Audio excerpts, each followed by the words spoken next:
Hey everybody, Joel here. So went ahead and starting another project here.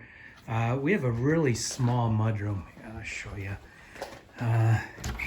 Go in the back door here and it's pretty tight. This is all my stuff. My wife hasn't moved in with me yet. She's coming. My daughter's got to graduate from school yet. Where they are. So a tiny little back mudroom, and we love rear entry mudrooms on our homes. So I've done some other remodel projects on this house, and just wanted to get this bigger entryway on the back. So what we're doing is we're just taking 5 feet along here out of the garage, and we're going to come along here and an angle across for where the door will go. The door will come out kind of sideways now instead of straight facing the garage. So you can tell this is the front of the garage here, and that's a side wall of the garage. And I'll come out maybe a foot and then start that angle. So we'll have a little bit of a cubby behind the door. So I'm going to reuse this door. I don't want to have to buy a new one. This is a perfectly fine door. We'll put this door right in here. So I'm just going ahead, I'm framing up the deck.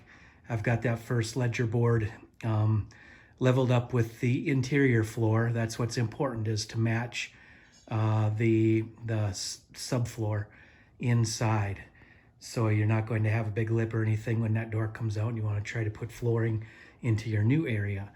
And I do think I'm going to remove part of this wall also, just to give a little bit more room and maybe go up a little higher. Because I could raise that header. If it's not raised all the way up now, that's a load-bearing wall. If it's not raised all the way up now, I could go ahead and raise that up and give us a little more head clearance too, just to make it seem a little bit bigger. But otherwise, I think it's gonna work. It's gonna be about 25, maybe 30 square feet, so not huge, but still enough for a back addition to the mudroom. So stay tuned. I'll keep you along for the process. Before I throw the plywood on, the flooring on, subfloor, just wanted to show you, I insulated the floor. I've got a 2-inch pink foam underneath, rigid, that I tacked up so it wouldn't fall down in. And then I've got this, I think this is 6-inch. It might be, I don't know. I guess I didn't check. It was down in the basement. The builder had left some insulation in the basement, so I better fix up some of these spots so it's a little bit more fluffed up. Yeah, so next I'm going to put the subfloor down and then start framing the walls. I just realized that I have not taken a video in a while. My apologies. So I got the drywall hung up. It's not fully screwed off on the outside, the garage here, but it is 5/8 because it is required for fire in a garage, between a garage and a house. But I've just got my existing door. I took the service door out, as obviously you can see it here. Have not put it in here yet, but I'm just taking out the header and the door, and I'm going to get my new header inserted in.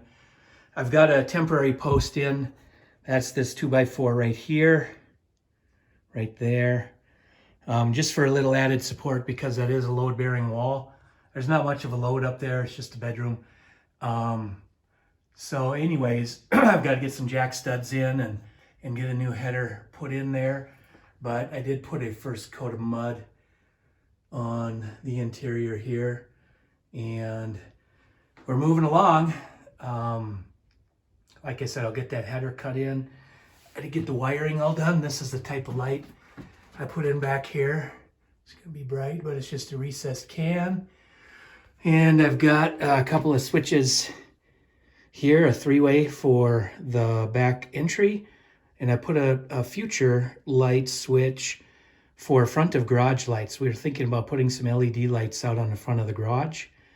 Also put an outlet down below there just for convenience. And let's see, over here, this is where I had to take apart for the existing wiring. Just had to cut some holes for fishing wires in. That all went really well. Had to cut a hole in the ceiling there. Hole in the ceiling here to fish some wires in. And yeah, I think it's going to make this opening much, much bigger. than just taking the door out and then wrapping the door with drywall.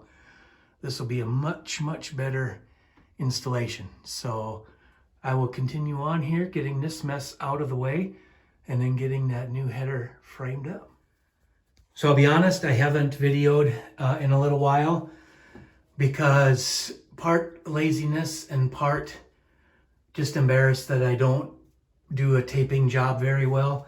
But I tell you what, I sprayed the Knockdown to match the Knockdown that we had in the existing house. I know it's hard to see, terrible light, but I think I got close. First time ever doing Knockdown. I'm very happy with the results. It's tricky. I got a lot of weird angles in here. I ran out actually and had to just make it go. Had to make it go. It's a little bit thinner on the top. It looks like it's missing quite a bit, but the light's just so bright up there. It is, the entire top is covered. It's just pretty thin in a couple spots. But yeah, I'll be changing that light over there to match this recessed light. But no, I'm really happy with how this Knockdown turned out, and I'm happy with how it tied in with the existing. And the bullnose, that bullnose was tricky. I've never done that before. So yeah, it's coming together. I'm gonna let this dry up, and I'm sure I'm gonna have to hit it with the sanding block in a few spots. My corners are a little bit rough if you really get a good look at them, but I think I can touch them up. They're actually not bad at all. But yeah, I'll show you the sprayer that I had. It's just Harbor Freight. It's got the 1.5 gallon hopper on it, and I used the mud. Let's see, I ran out. I was scraping the very bottom, got as much as I could. Yeah, it's a USG mud that I use, and I thinned it down pretty good. And here, it's Central Pneumatic. That's the texture spray gun that I picked up for, I think it was $39. I mean, you couldn't go wrong with that. For trying it on your own, I'm sure it would have been several $100s, if not $1,000 to have somebody come in and do it professionally. So I gotta say, I'm really happy with how that turned out. And once you get paint on it, it's gonna look good. And again, it's a back entry. So, but it was tricky getting around the corner and matching in with the existing. I'll get in here and try to get up a little closer. Had this to match into the existing here. But I think it's gonna be fine. Overspray is a problem, so just make sure you got plastic everywhere. I'll have to clean up a little bit on this wall before I paint everything. But yeah, all right. I'll continue on and give you guys another update when I get a little further along here. Another thing I wanted to point out is it calls for about a 1/4 inch gap all the way around. I have approximately that. Some gaps might be just a hair larger. My transition, I don't know if I had a shot of the transition, but when I had cut my existing wood floor, I cut it a little bit crooked. So I put my square against this wall here, and this was not square with the rest of the room. So, but my transition piece will cover that, so I'm not worried one bit about that. But I'll go ahead and I'll show what it takes just to tap that side and then to tap the seam.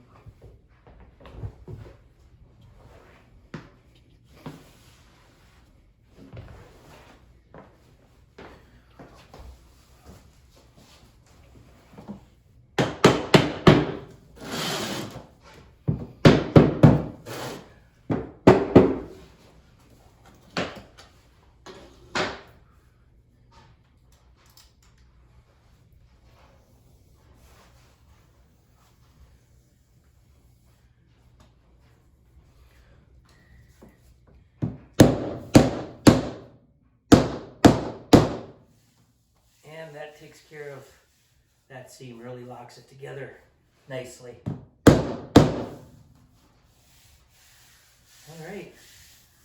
Well, just a few more pieces here and a couple under the bench, and we'll be good to go. All right, looking good. Well, let's do a reveal on the final product of the little back entry mudroom that I've been working on.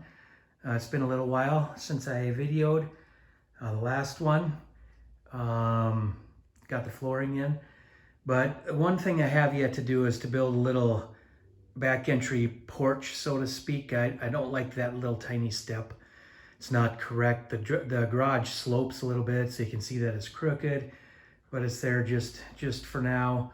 Got all the drywall, 5/8 fire shield drywall out here. Tied in really nice.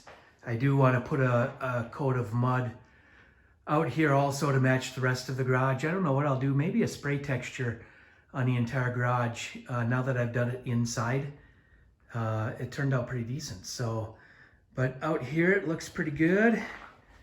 And let's go inside and take a look. Here we go. All the flooring is down. There's some specks down. It's not totally clean. I'm finished painting, still doing some touch up.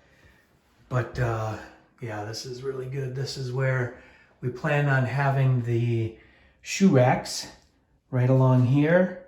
They'll be stacked up probably about 3 to 5 feet in this area. And let's step in. So here you can see this is the original part. That's where I had cut the header across.